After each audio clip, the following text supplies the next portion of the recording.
조선 앞뒤서 인사하겠습니다. 복 있는 사람이 됩시다. 은혜 받읍시다. 다 잘 될 것입니다. 다 지나갈 것입니다. 오늘은 예수님의 부르심에 대해서 같이 은혜를 나누고자 합니다. 예수님께서 공생애를 시작할 때 제일 먼저 성령 세례를 받으셨습니다. 하늘이 열리고 성령이 비둘기같이 임하고 사람들이 볼 때는 요한의 세례, 물 세례를 받았지만 그날은 하늘로부터 성령 세례를 받으셨고 하나님의 음성이 들렸고 성령이 비둘기같이 임했습니다. 그 후에 주님은 성령에게 이끌려 광야로 가서 마귀에게 시험을 받으셨고 마귀 시험을 물리쳤습니다. 여러분 예배할 때마다 하늘이 열리는 복이 있기를 축복합니다. 마귀가 떠나가는 역사가 있기를 주님의 이름으로 축복합니다. 주님은 이처럼 성령 세례와 마귀의 시험을 물리친 후에 천국을 선포하셨습니다. 오늘 17절에 보면 회개하라 천국이 가까이 왔느니라. 주님이 이 땅에 오신 목적은 천국 건설이었습니다. 천국 건설의 기초작업으로 주님은 성령 세례와 마귀 사역을 물리쳤습니다. 드디어 주님이 천국을 선포하시면서 첫 번째로 하신 일이 바로 제자들을 부르시는 일이었습니다. 그러므로 주님이 제자들을 부르시고 그들로 하여금 천국을 건설하기 위해서 천국 백성을 부르기 위해서 주님은 드디어 공생애의 첫 출발을 하고 계시는 것입니다. 주님께서 17절 이때부터 예수께서 비로소 전파했다 그랬습니다. 예수님 제자들에게도 예루살렘을 떠나지 말고 위로부터 능력이 입혀올 때까지 기다려라 그랬습니다. 모든 족속으로 제자를 삼는 것 중요하지만 기다리라. 언제까지냐? 위로부터 능력으로 입혀질 때까지. 오직 성령이 임할 때까지. 성령의 권능이 임할 때까지. 그래서 오직 성령이 너희에게 임하시면 너희가 권능을 받고 그 후에 예루살렘과 온 유대와 사마리아와 땅끝까지 이르러 내 증인이 되리라. 할렐루야. 직분이 중요하지 않고 성령의 권능을 받는 것이 먼저다. 찬양대가 중요하지 않고 성령의 능력을 받는 게 먼저라. 전도가 먼저가 아니고 성령의 능력을 받는 게 먼저다. 할렐루야. 그래서 그 어떤 것보다 예배가 먼저 보여요. 하나님 앞에 예배자로 시간마다 하늘이 열리고 마귀가 떠나가고 성령의 충만과 성령의 능력을 받는 능력 사역을 할 수 있는 예배자가 되기를 주 이름으로 축복합니다. 그런 측면에서 예수님은 천국을 선포해요. 천국. 하나님의 나라, 킹덤 오브 갓. 이 하나님의 나라라는 것은 세 가지의 기본 구성 요소가 있습니다. 첫째는 주권이 있고, 두 번째는 백성이 있고, 세 번째는 영토가 있습니다. 주권이 없는 나라, 주권을 빼앗긴 나라. 우리가 1905년에 을사조약으로 주권을 빼앗긴 지 올해가 120년이 됐습니다. 그처럼 끔찍한 그 어려움을 겪고 그 고난 속에서 우리가 나라를 세운 주권을 찾은 지 이제 1945년 해방이 되고 오늘까지 그야말로 또 80년의 세월이 지났지만 아직도 주권이 무엇인지 모르고 주권이 어디에 있는지도 모르고 주권을 행사할 줄도 모르고 이러고 있는 거예요. 나라가 속히 안정되어서 하나님이 주신 모든 권세와 주권은 하나님께 있음을 알고 하나님이 세우지 않는 권세도 없고 하나님이 세우지 않는 나라도 없는 거예요. 결국 하나님이 보호하사 우리나라 만세. 그래서 모든 나라의 주권은 하나님께 있다. 그래서 천국의 주권은 오직 하나님께 있는 것을 믿어지기를 주 이름으로 축복합니다. 더불어서 하나님께서 백성을 부르시는데 오늘 놀라운 말씀을 하세요. 회개하라 천국이 가까이 왔느냐. 회개하는 자들로 천국 백성을 삼으시겠다. 주님은 의인을 부르러 오지 않았고 죄인을 부르러 오셨습니다. 주님은 의로운 바리새인이 아니라 죄 많은 세리를 의롭다고 하십니다. 그 은혜로 오늘도 우리가 이 시간 예배를 드리고 있는 것이고, 그 은혜로 우리가 오늘도 하나님께 영광을 돌리고 예배자로 참석하는 줄 믿습니다. 궁극적으로 하나님의 나라는 하나님께 주권이 있고, 하나님의 백성들은 하나님이 불러서 구원하신, 죄로부터 벗어나 의롭다함을 받은 하나님의 백성들로 하나님의 나라를 세우기를 원하시는 것입니다. 그러면 하나님의 영토는 어디 있느냐? 하나님이 다스리는, 하나님이 통치하는, 하나님 계신 모든 곳이 하나님의 나라라고 할 수 있는 거예요. 시편 139편을 한번 보겠습니다. 시편 139편 6절에서 10절 말씀을 같이 한번 보겠습니다.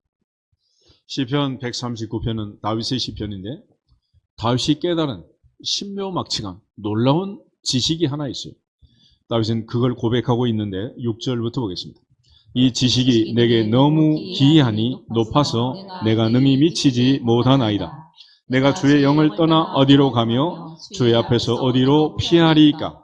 내가 하늘에 올라갈지라도 거기 계시며 수월에 내 자리를 펼지라도 거기 계시니이다. 내가 새벽 날개를 치며 바다 끝에 가서 거주할지라도 거기서도 주의 손이 나를 인도하시며 주의 오른손이 나를 붙드시리다. 아멘. 다시는 여기서 놀라운 고백을 합니다. 하늘에 올라가도 하나님 거기 계신다. 서울, 이스라엘 백성들은 사람이 죽어서 가는 곳, 어둠의 땅을 소울이라고 했어요. 그 음부에도 하나님이 계시고, 새벽 날개를 치며 바다 끝에 가도 거기 계시고, 비행기 타고 하늘에 날아도 거기 계시고, KTX를 타고 아무리 빠른 속도로 달려가도 하나님은 함께 하시고, 하나님은 계시지 아니하는 곳이 없다. 그래서 호란의 신학자 아브라함 카이퍼 같은 사람은 영역주권이란 말씀, 영역주권. 하나님 계신 모든 곳은 하나님의 나라다. 그런데 이처럼 보이지 않는 모든 나라를 하나님이 다 만드시고 통치하시고 다스리신다. 할렐루야. 느헤미야 9장 6절을 한번 더 보겠습니다. 느헤미야 9장 6절.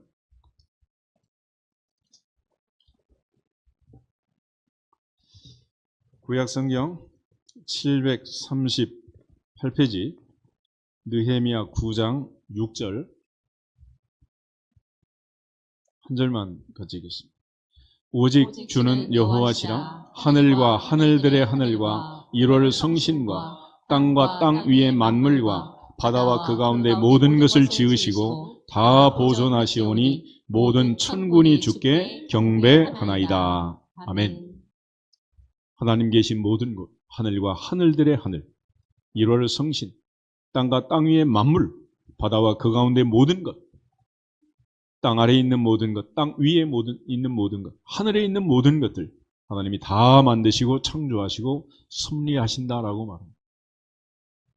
일론 머스크는 우리를 화성으로 데려간다고 야무진 꿈을 지금 가지고 개발을 하고 있잖아요. 문제는 보이는 세상만 하나님이 다스리느냐?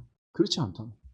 보이지 않는 세상, 특별히 예수 믿고 구원받은 하나님의 백성들의 마음, 생각, 이 모든 것을 하나님이 다스리고 통치한다라고 말합니다. 누가복음 17장을 합니다. 누가복음 17장 20절, 21절에 보면 예수님께서 하나님 나라가 언제 옵니까? 라고 묻는 사람들에게 대답을 하세요. 20절, 21절, 누가복음 17장 20절 보겠습니다. 바리새인들이 하나님의 나라가 어느 때 임하나이까 묻거늘 예수께서 대답하여 이르시되 하나님의 나라는 볼 수 있게 임하는 것이 아니요 또 여기 있다 저기 있다고도 못하리니 하나님의 나라는 너희 안에 있느니라. 아멘. 그래서 주님 어디 계시냐? 내 안에 있다. 나는 너희 안에, 너희는 내 안에 있다. 아버지가 내 안에, 내가 아버지 안에 있는 것 같이 나는 너희 안에 있고 너희는 내 안에 있다라고 말씀하셨어요. 그래서 히브리서 4장 12절에 가면 하나님 말씀은 살았고 운동력이 있어요. 사람의 온 혼과 영과 및 관절과 골수를 찔러 쪼개고 마음의 뜻과 생각을 감찰하신다라고 합니다. 하나님은 오늘도 우리 안에 계시고 우리의 마음과 생각, 아무도 알지 못하는 나도 모르는 내 마음, 내 생각도 하나님은 아신다, 모르신다? 다 아시고 관찰. 동시에 우리가 보이지 않는 하늘의 천체, 그 수많은 하늘의 은하계, 그 많은 별들 하나님이 다 만드시고 다스리신다. 그러므로 하나님이 다스리지 않는 나라는 있다 없다? 하나도 없네. 여기서 벗어날 수 없어. 궁극적으로 하나님의 백성들이 있는 모든 곳 하나님이 함께 계시고, 우리가 가는 어느 자리에든지 하나님 계시고, 그래서 내가 미국에 가면 하나님 거기 계시는 게 아니라 나와 함께 하시고, 여기 있든지 거기 있든지 내 앞에 하나님이 계시고 하나님 앞에 내가 있다. 우리는 주님 앞에 있나이다. 하나님 앞에 있나이다. 이 고람돼요. 고람. 늘 하나님 앞에서 신전 의식을 가지고 올 한 해도 영적 전쟁에서 승리하고 천국을 이루는 천국 백성으로 살아갈 수 있기를 주 이름으로 축복합니다. 그래서 주님께서는 이러한 하나님의 나라를 선포하시고 하나님 나라를 위해서 맨 처음 첫 번째로 내 제자를 부르십니다. 그래서 하나님 나라는 출발이 뭐냐? 출발이 부르심으로 시작합니다. 부르심. 하나님께서 부르심으로. 그런데 그 부르심의 마지막은 뭐냐? 영원한 나라, 하나님의 나라, 완성된 나라, 새하늘과 새 땅, 천국이 되는 것입니다. 그래서 이런 긴 여정을 가리켜서 이제 구원이라고 하는데, 신학적으로는 이제 구원의 서정이라는 말, 구원의 순서인데, 이 순서는 논리적 순서이기도 하고 또 시간적 순서이기도 하지만은 어떤 때는 동시적으로 일어나는 사건이기도 하고 어떤 때는 시간적으로 긴 시간이 걸리기도 합니다. 예를 들어 우리가 내가 죄인입니다라고 고백하고 주님이 나의 주인으로 모시고 내가 내 죄를 인정하고 회개하는 이 사건들은 동시다발로 일어나게 됩니다. 내가 죄인임을 고백하는 회개와 주님이 나의 주인이심을 믿는 믿음은 동시적 사건으로 우리에게 온답니다. 그래서 이처럼 이제 이루어지는 이 구원의 서정 과정을 보면 예전에도 이제 몇 차례 설명을 했었지만 다시 한번 따라서 하겠습니다. 소명, 중생, 회심, 신앙, 칭의, 양자, 성화, 성도의 견인, 마지막 영화. 그래서 하나님이 우리를 부르시는 구원은 갈릴리 베드로를 불러서 마지막 베드로가 하나님 나라 들어갈 때까지 완성된 긴 여정을 구원이라고 하고, 그 구원의 출발이 뭐냐? 부르심. 하나님께서 부르심. 그 부르심의 놀라운 은혜로 우리가 이제 주님을 만나고 주의 음성을 듣게 됩니다. 사울아, 사울아, 내가 어찌하여 나를 핍박하느냐. 사울을 부르시잖아요. 그때 주여 누구십니까? 라고 반응하는, 그리고 내가 죄인임을 인정하고 사흘 동안 식음을 전폐하고 회개하고 눈에 비늘이 벗겨지면서 사울이 바울 되는 것 같은 놀라운 사건들, 우리가 소위 말해 중생, 두 번째 태어남, born again이라고 하는, 불교가 말하는 사바 중생이 아니고 여기서 말하는 거듭 중자, 날생자, 두 번째 출생. 어머니의 모태에서 첫 번째 출생을 하지만 우리는 성령으로 인하여 두 번째 영적 생명이 탄생하는 거다. 그러면 그 생명이 탄생해서 성장해서 하나님 나라에 들어가기까지, 이제 첫 번째로 아이가 태어나면 울잖아요. 울지 않는 애는 살았다 죽었다. 그래서 옛날에 애가 태어나서 울지 않으면 다리를 거꾸로 잡고 할머니가 엉덩이를 때리잖아. 뭐하라고? 울라고. 그걸 가리켜 회개라고. 회개. 내가 죄인임을 자백하고 회개. 주여 나는 죄인으로서이다. 나를 떠나소서. 나는 죄 많은 백성 중에 거하면서 죄만 짓고 살았습니다. 이사야처럼 떡지 붙은 죄를 회개하는 이 회개의 과정이 필수적으로 동반하게 됩니다. 아이가 태어난 우는 것처럼 내 안에 새 생명이 들어오면, 중생의 역사가 일어나면 회심하게 되고 울게 됩니다. 어제는 Confession이라는 거대한 책을 썼습니다. 회심의 책을 씁니다. 그리고 나면 내 안에 믿음이 들어오는 거예요. 드디어 아이들이 성장하면서 이렇게 나를 안아주고 얼러주는 이분이 할머니구나, 엄마구나, 아빠구나, 할아버지구나, 이렇게 알아가는 과정, 이런 과정을 거치는 것처럼 또 알든지 모르든지 호적에 올려서 김씨, 이씨, 박씨, 최씨, 정씨, 고씨네 집에 아들로 손자로 입적하는 것처럼 하나님께서는 우리에게 그런 과정을 거칩니다. 그래서 내가 이제 회심하고 드디어 믿음을 갖게 되는 거예요. 그래서 아이들이 태어나면 자지럽게 울다가 드디어 안아주면 울음을 그치게 됩니다. 아, 누군가가 나를 지금 안아주는구나. 안심하자. 울지 말자. 그래서 이제 편안하게 돼요. 그러다가 또 땅바닥에 살포시 내려오면 어떻게 돼? 사지르듯이 또 우는 거고요. 요즘에는 머리가 좋아가지고 사흘만 되면 다 알아. 그래서 애를 내려놓지 못하고 밤새워 안고 있는 거 아니겠어요? 그만큼 애들은 태어나면 처음에 얼마나 불안하겠어요. 그래서 불안한 거지. 그래서 이 불안한 세상에 하나님이 우리를 안고 계시고 의로운 오른손으로 너를 붙들리라, 너를 붙들리라, 너를 붙들리라 처럼 붙잡아 주시는 것을 믿는 믿음이 우리에게 들어오게 되어 있습니다. 그러고 나서 하나님께서는 우리를 드디어 회개한 죄인들을 의롭다 하시는 사건이 일어나는 거예요. 칭의, justification. 그래서 의롭다 칭해 주시는 거예요. 우리는 의인이 아니라 의롭다고 칭해 주시는 거다. 너는 죄인이지만 이제는 의인이 되었다. 라고 칭해 주시는 거예요. 그럼 우리는 의인이 아니라 구원받은 죄인이다. 아멘? 잘 아셔야 됩니다. 우리는 예수 믿고 죄인이 의인 된 것이 아니고 구원받은 죄인이 된 거예요. 그래서 우리는 여전히 우리 속에 죄성이 남아있는 거고 바울이 고백했던 것처럼 나는 도대체 왜 아직도 원하는 바 선을 행치 않고 원치 않는 바 악을 행하는가? 여전히 내 속에 뭐가 있다? 죄가 있다. 죄. 그래서 우린 여전히 구원받은 죄인으로 사는 거예요. 단 한 가지. 옛날과 달라진 거는 이런 게 달라지는 거예요. 근데 여기 금덩어리가 땅에 떨어졌다 그래요. 그러면 세상 사람은 줍든지 말든지 그래요. 예수를 믿게 되면 공통현상이 나타납니다. 줄까 안 줄까? 죽겠어 안 죽겠어? 반드시 집어넣는다고. 그런데 두리번. 왜 그래? 누군가를 의식하기 시작하는 거예요. 나도 모르는 그분을 의식하는 것이. 보신다 안 보신다? 본다. 이게 달라져. 이게. 소위 말하는 죽었던 양심이 살아나게 되는 것이고 내가 드디어 하나님의 자녀로서 살아야 된다는 분명한 의식은 있지만은 아직은 감당할 힘이 모자라니 아직도 그러고 있는 거예요. 그래서 하나님께서 그럼에도 불구하고 죄인을 의롭다 하시고 우리를 양자 삼아서 호적에 올리는 것처럼 어댑션, 아들로 딸로 삼아 주신 드디어 하늘에 계신 우리 아버지여 라고 기도할 수 있게 된 것입니다. 그래서 예수님께서 너희는 이렇게 기도하라 하늘에 계신 우리 아버지여. 그 말은 우리가 드디어 하늘에 계신 우리 아버지의 자녀가 되었다라는 걸 얘기합니다. 드디어 이제 호적에 올라가고 양자가 되고 아들이 되면 그때부터는 누구 말에 순종해야 된다. 아버지 말씀에 순종해야지. 그리고 아버지가 계획한 대로 아버지가 기르는 대로 그 양육대로 살아가야 하는 거예요.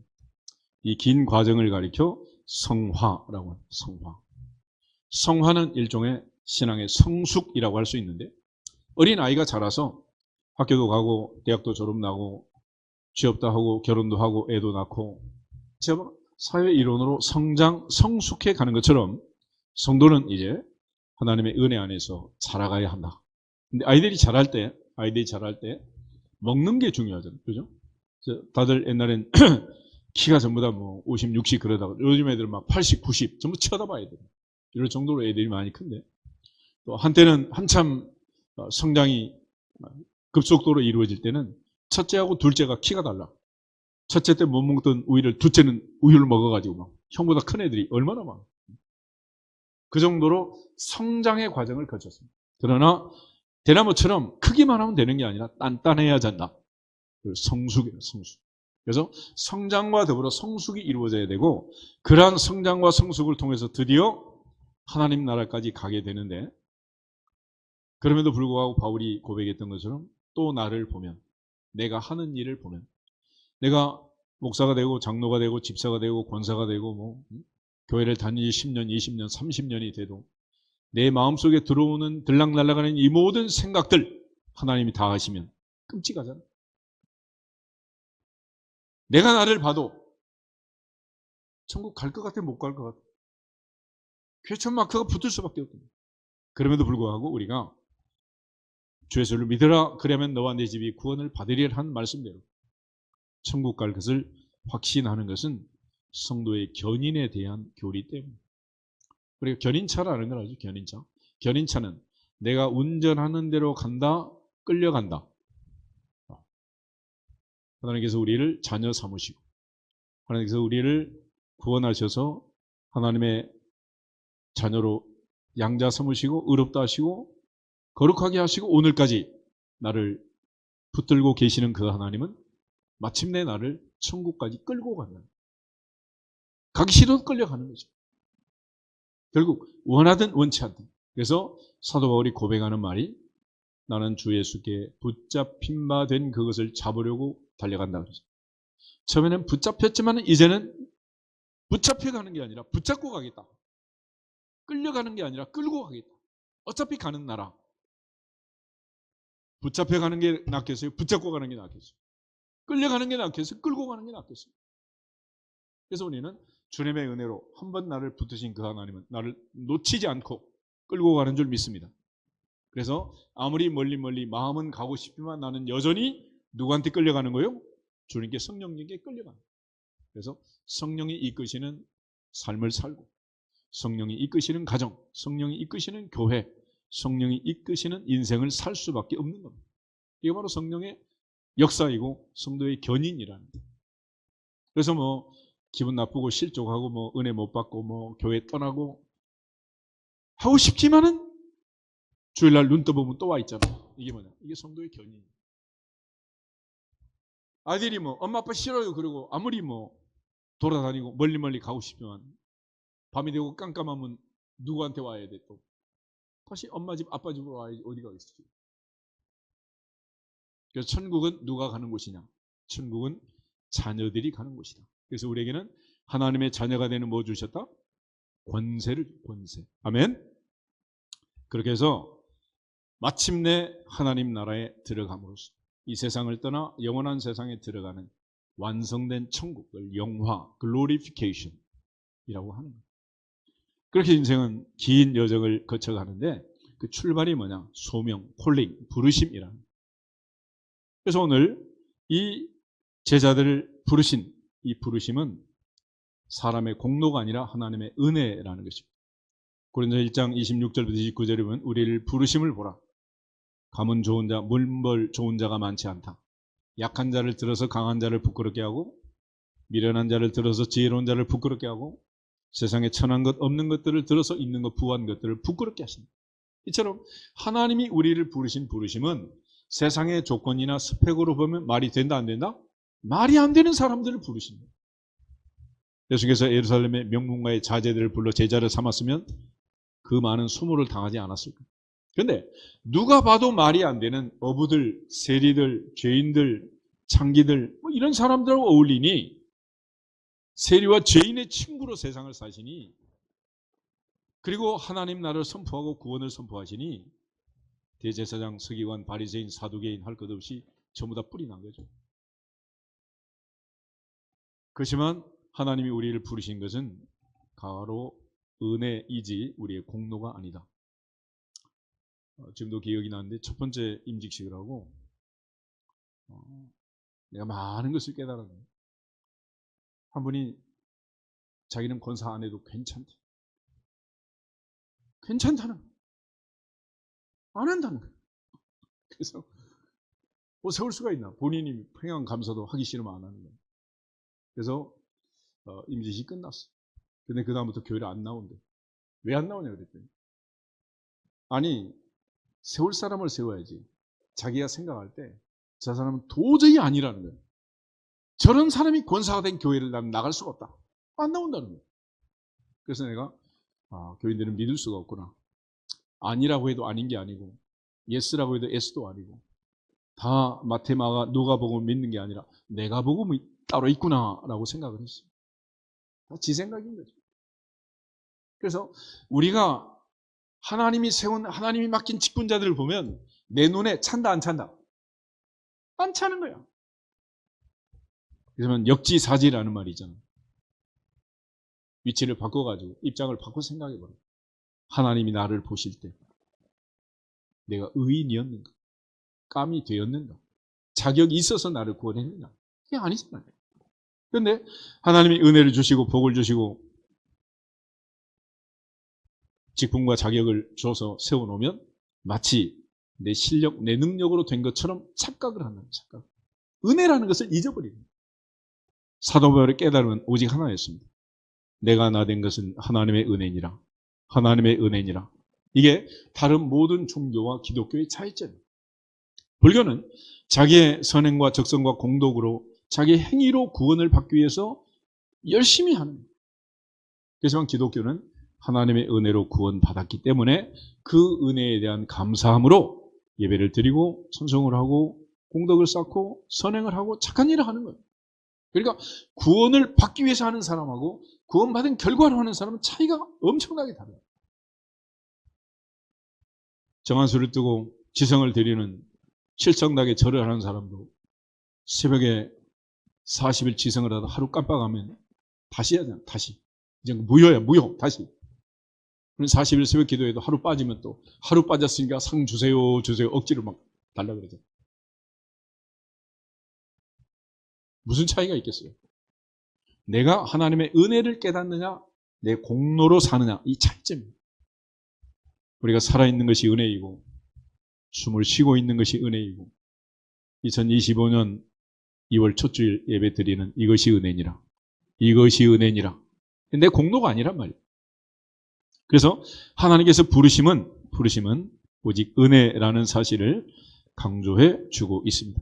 그래서 이처럼 하나님이 부르실 때 반응을 하고 예스라고 하면 이게 유효한 부르심이든 유효한 부르심 또는 effectual calling이라고.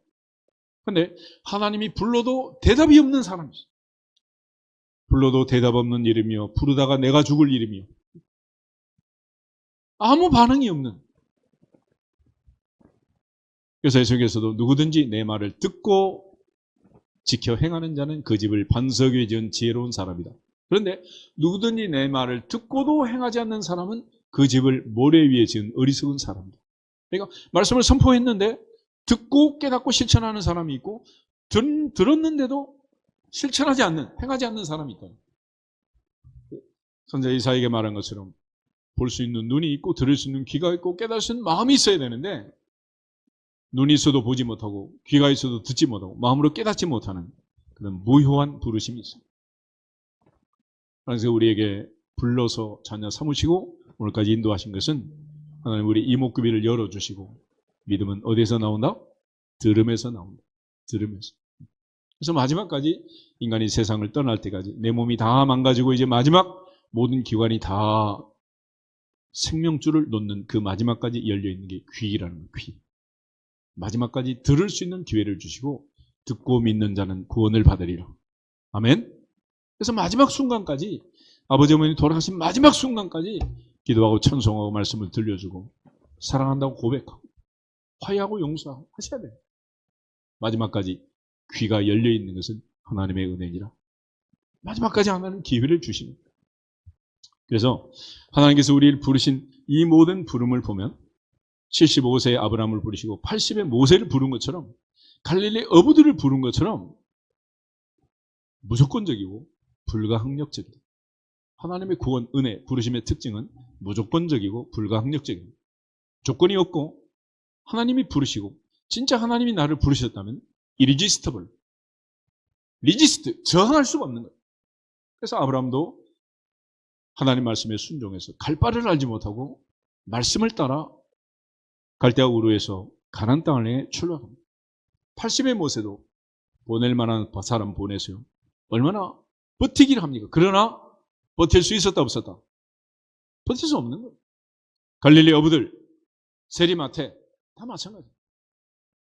구약의 선지자 엘리야가 후계자 엘리사를 부르는 장면이 있는데 열왕기상을 한번 찾아보겠습니다.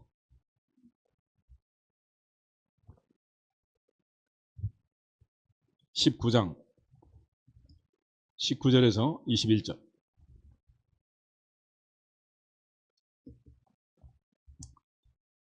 열왕기상 19장 19절에서 21절 보겠습니다. 엘리야가 거기서 떠나 사밧의 아들 엘리사를 만나니 그가 12결이 소를 앞세우고 밭을 가는데 자기는 12째 결이 소와 함께 있더라. 엘리야가 그리로 건너가서 겉옷을 그 위에 던졌더니 그가 소를 버리고 엘리야에게로 달려가서 이르되 청하건대 나를 내 부모와 입맞추게 하소서. 그리한 후에 내가 당신을 따르리이다. 엘리야가 그에게 이르되 돌아가라. 내가 내게 어떻게 행하였느냐 하니라.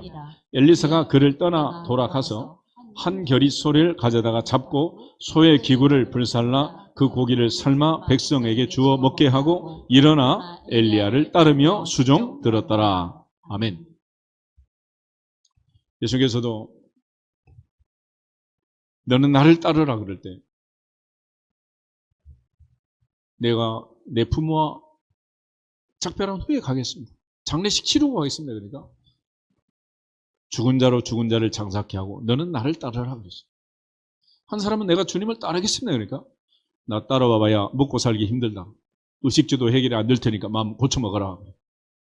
어떤 사람은 따르겠다는데 안 된다 그러고 어떤 사람은 안 된다 그러는데 너는 나를 따르라 말씀하시고 우리와 의지와 관계가 없어요. 엘리야가 엘리사를 부를 때도 그런 농사를 짓고 있었고 12결이 소를 가지고 밭을 갈고 있었다. 결이라는 말은 두 마리가 쌍두마차를 끄는 것처럼 우리는 금수강산이라 소 한 마리도 쟁기질을 하잖아요. 근데 이스라엘은 한 마리 가지고 안 돼. 두 마리가 해야 돼. 그래서 한 결이가 있어야 자전거 타이어 바퀴 두 개가 있어 굴러가는 것처럼 물론 외발 자전거가 있기도 하지만은 안 된다. 이처럼 12결이 그러니까 24마리나 되는 농사를 짓는 먹고 살만한 사람 아니겠습니까? 그런데 옷을 던지면서 날 따르라. 그러니까 최소한 부모님께 작별 인사는 하고 와야 되지 않느냐. 그러니까 무슨 상관이냐. 그래서 그 자리에서 바로 소를 잡아서 제사를 드리고 엘리야를 따랐다. 그래서 우리 예수님께서 제자들 부른 장면도 똑같습니다. 자세히 보시면 예수께서 베드로와 안드레, 야고보와 요한을 부를 때 마태복음 4장 18절을 보면 갈릴리 해변에 다니시다가 두 형제 곧 베드로라는 시몬과 그 형제 안드레가 바다에 금을 던지는 것을 보시고 그랬습니다. 놀고 있는 게 아니에요. 지금 뭐 하고 있어요? 고기를 잡고 있는 거예요. 또 21절 보면 거기서 더 가시다가 다른 두 형제 곧 세베대 아들 야고보와 그 형제 요한이 그의 아버지 세대와 함께 배에서 금을 깁는 것을 뭐 하시고? 보시고 그랬어요. 다음날 지금 고기잡이를 준비하고 있는 거예요. 직업이 탄탄하고 먹고 사는데 지장이 없고 현재 살아도 아무 문제가 없는 사람들이에요. 그런데 주님을 따라 나서는 길은 보장된 길이 아니잖아요. 그래서 속된 말로 예수님께서 정규직을 불러가지고 임시직을 만들었다. 멀쩡하게 일 잘하고 있는 사람. 80의 못에 뭐가 있었느냐? 미디안의 제상 이돌의 양을 치면서 80 노인이 노인정에서 누워있는 게 아니라 일을 하고 있어요. 일을. 그러니까 하나님께서는 일하는 일꾼들을 보시고 부르시는 거예요. 일하는 현장에서 부르시지 노는 사람, 할 일 없는 사람 부르는 게 아니에요. 그래서 여러분들 일을 부탁하고 맡길 때도 시간 많아서 놀고 있는 사람한테 부탁을 하면 절대로 일이 진척이 아니에요. 바쁜 사람, 힘든 사람, 그 사람한테 부탁하면 없는 시간 내서 그나마 일을 해주는 거예요. 이건 자기의 성향이고 성품이고 태도라는 태도. 주님께서는 바로 갈릴리 바다에서 그물 던지는 베드로와 안드레, 그물을 깁고 있던 야고보와 요한, 그들을 부르셔서 하나님의 자녀를 삼아 주신 거예요. 그렇지, 이렇게 하나님께서 부르신 이 부르심에는 후회하심이 없다라고 말했습니다. 하나님은 후회하지 않는다. 로마서 11장 29절 한번 보겠습니다. 로마서 11장 29절.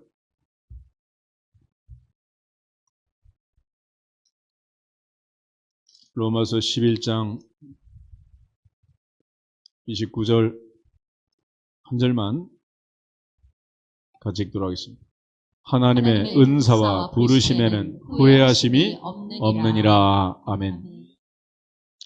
이 하나님의 은사와 부르심에는 후회하심이 없다고 했습니다.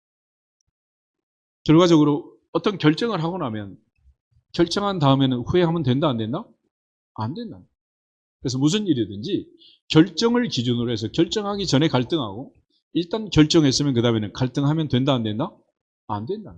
근데 인간은 늘 결정하기 전에는 그냥 오직 하나만 바라보고 당신은 뭐 씨는 못 살아 결정을 해놓고 그 다음에 눈 뜨고 보니 아니라는 거예요. 그래서 설사 여러분이 요즘 물건을 주문을 하고 택배를 받고 반품을 하고 이런 시스템이 되어 있지만은 그것도 버릇이야, 버릇. 내가 잘못 선택하고 내가 잘못 고른 물건이라 하더라도 내가 선택하고 내가 골랐으니 거기에 대한 책임을 지고 쓸 만큼 쓰고 아니면 필요한 사람한테 나눠주든지 그렇게 해야지 반품하는 이런 버릇을 하면 안 돼요. 그 버릇 잘못 들면 평생 반품 인생으로 산다. 이사도 갔다가 못 살겠다고 또 다른 집으로 또 이사하고 다른 동네 또 가고 회사도 들어갔다가 못 다니겠다고 또 다른 회사 또 옮겨가고 그럼 거기는 뭐 천사들이 모여있나? 그런 나라가 아니잖아요. 결과적으로 이게 전부 습관이에요, 습관. 그래서 하나님께서는 한 번 부르시면 후회하신다 안 하신다? 설사 내가 아무리 마음에 안 들고 도저히 가능성이 없는 쓸모없는 나이가 75세 80이 된 이제 노인정에서도 안 써주는 그런 인간이 되었다 하더라도 하나님은 나를 포기하지 않으시고 후회하지 않으신다. 그것이 은혜니라. 그것이 은혜니라. 그 은혜로 그렇게 은혜를 받고 그렇게 부르심을 받았으면 하나님이 피로 갚주신 그렇게 사신 형제를 자매를 내가 미워할 권세가 내게 있다 없다? 그런 권세가 어디 있냔 말이에요. 그런데 왜 미워하세요? 왜 옆구리 찌르고 다니냔 말이에요. 그럼 다 교회 안 나오고 나 혼자 나오면 그게 무슨 교회예요? 이게 전부 다 무슨 일 때문이냐? 하나님이 나를 어떤 자리에서 부르셨는가를 알지 못하는 은혜를 깨닫지 못하는 영적 무지에서 오는 거예요. 하나님께서 우리를 부르실 때 그렇게 불렀어도 예루살렘의 대제사장이 서기관이 바리새인이 사두개인이 보면은 갈릴리의 어부들을 부르신 그 주님 마음에 들어 안 들어? 마음에 안 들어요. 그래서 아들 딸이 시집 장가가겠다고 배우자를 데려오면 엄마 눈에 아빠 눈에 드는 녀석이 몇 명이나 되겠어요. 하늘의 아버지가 보시면 기가 차고 코가 찰 일이다. 그럼에도 불구하고 하나님 우리를 부르시고 후회하지 않으신다. 나를 세우시고 단 한 번도 하나님 후회하지 않는다.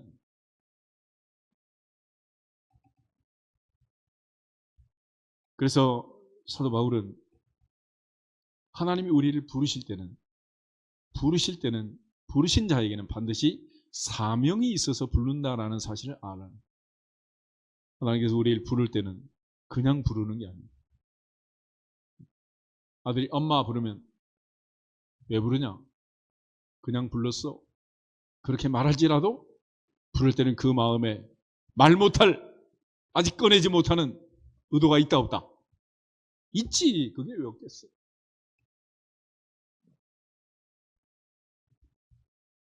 그래서 하나님이 우리를 부르실 때는 의도가 있고 주님이 부르실 때는 의도가 있고 주님 갈릴리 바다에서 첫 번째 천국을 선포하고 네 제자를 불렀습니다.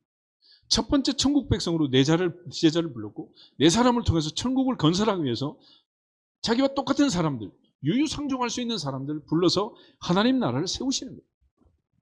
그래서 하나님의 나라는 의인의 나라가 아니라 죄인의 나라이고 구원받은 죄인의 나라다. 아멘? 그래서 우리 같은 사람이 이렇게 예배를 드리고 있는 거 아니겠습니까? 마태복음 4장 다시 보시면 주님께서 그들을 부를 때 20절 그들이 곧 그물을 버려두고 예수를 따랐다. 22절 그들이 곧 배와 아버지를 버려두고 예수를 따랐다. 그래서 주님이 부르실 때도 제자들이 따라갈 때도 이 부르심을 보면 주님은 무조건적으로 부르셨고 제자들은 불가항력적으로 따라간 겁니다. 그래서 부르심의 특징은 무조건적이고 부르심의 특징은 불가항력적이다. 아멘? 같이 한번 따라하겠습니다. 무조건적이다. 무조건적이다. 불가항력적이다. 불가항력적이다. 주님은 무조건적으로 아무 조건 따지지 않고 나를 부르셨고 제자들이 불가항력적으로 따라간 것처럼 오늘도 하나님의 은혜에 끌려 이 자리에 예배자로 참석하게 된 줄 믿습니다. 그것이 은혜니라. 그것이 은혜니라. 이게 은혜라. 근데 왜 불렀느냐? 23절 말씀 보겠습니다. 23절. 예수께서 온 갈릴리에 두루 다니사 그들의 회당에서 가르치시며 천국 복음을 전파하시며 백성 중에 모든 병과 모든 약한 것을 고치시니. 아멘. 동사가 세 개죠. 첫째, 가르치셨다, 전파하셨다, 고치셨다. teaching, preaching, healing. 이 세 가지가 나와 있죠. 마태복음 9장 잠깐 한번 보시죠. 9장에 보면 35절 똑같은 말씀입니다. 9장 35절. 예수께서 모든 도시와 마을에 두루 다니사 그들의 회당에서 가르치시며 천국 복음을 전파하시며 모든 병과 모든 약한 것을 고치시니라. 아멘. 가르치시고 전파하시고 고치시고 teaching, preaching, healing. 이 세 가지가 예수님의 3대 사역입니다. 그럼 왜 예수님 제자를 불렀느냐? 이 세 가지 사역을 하라고 부르신 거예요. 예수님 이 땅에 오실 때는 이걸 가르쳐 주셨고 떠나간 다음에는 제자들 위임하셨고 지금은 우리에게 이 일을 위임하신 것입니다. 그래서 예수님이 이 땅에 계실 때 teaching, preaching, healing을 하셨는데 첫째 예수님께서 하신 일은 뭐냐? 거기 마태복음 4장이나 9장에 보면 예수님께서 소문이 온 나라에 퍼졌고 각색 모든 병자를 고치셨고 밤늦게까지 찾아오는 모든 귀신 들린 자, 병든 자, 어떤 병자든지 다 고쳐주셨다라고 말했습니다. 주님 수없이 많은 기적을 통해서 제자들에게 주님의 능력을 보여주셨습니다. 그래서 1단계는 뭐냐? 내가 할 테니까 잘 봐라. 주님께서 시범을 시범. I do, you watch 그러죠. C가 아니라 watch라는 단어를 쓸 때는 우리가 TV 볼 때 뭐래? 워칭 TV 그러잖아요. 집중한다는 거예요. 집중. 잘 보라는 잘 봐. 주마간선식으로 보면 이게 보이나? 그러니까 드라마 보면 엄마를 불러도 안 들려. 게임하는 아들 불러도 안 들려. 집중하니까, 워칭하니까. 그래서 예수님께서는 I do, you watch. 1단계. 두 번째는 예수님께서 I do, you help 그래. 내가 할 테니까 네가 도와달라. 예수님께서 오병의 기적을 행할 때 12제가 12광주를 들고 주님을 돕고 주님의 사역에 동참하게 됩니다.